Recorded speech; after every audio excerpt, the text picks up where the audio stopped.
News of Volker's resignation didn't break first in the New York Times or the Washington Post, but rather was first reported by the student newspaper at Arizona State University.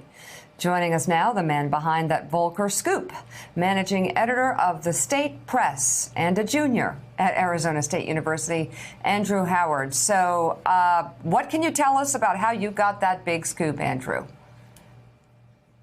Well, the first thing we did was talk to I talked to the editor-in-chief and said, Volker works as the executive director of the McCain Institute, which is an ASU program. So we wanted to localize the national issue of the whistleblower complaint.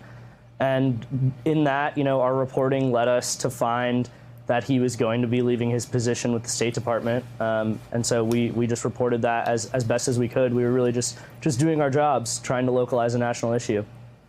Andrew, it's Jonathan Lemire. Congratulations on the story. I can certainly tell you that when I was on my college newspaper, I was not breaking any sort of national news. I mostly was writing about the pretty terrible Columbia Lions football team.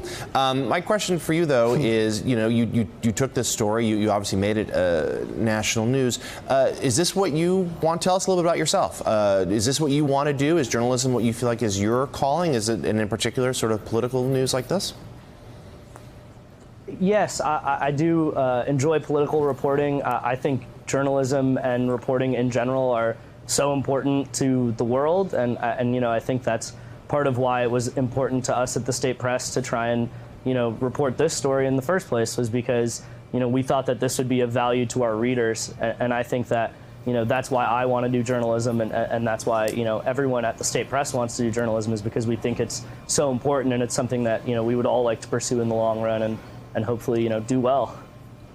Andrew, this is David Ignatius. Great scoop. Welcome to the mainstream media. I want to just ask you what you're hearing from students at ASU. As they watch what's going on TV, what are they saying that you pick up? The response that we've been getting is just positive and more congratulatory than anything else. People have been relatively happy for us and glad that we were able to get the story. But other than that, it's just been sort of surprising that there's someone that's at ASU, involved in this. I'm not sure a lot of people knew that going into this, and that's why we wanted to report it in the first place, because we thought that people should know that someone from ASU was involved in this whole thing and still is.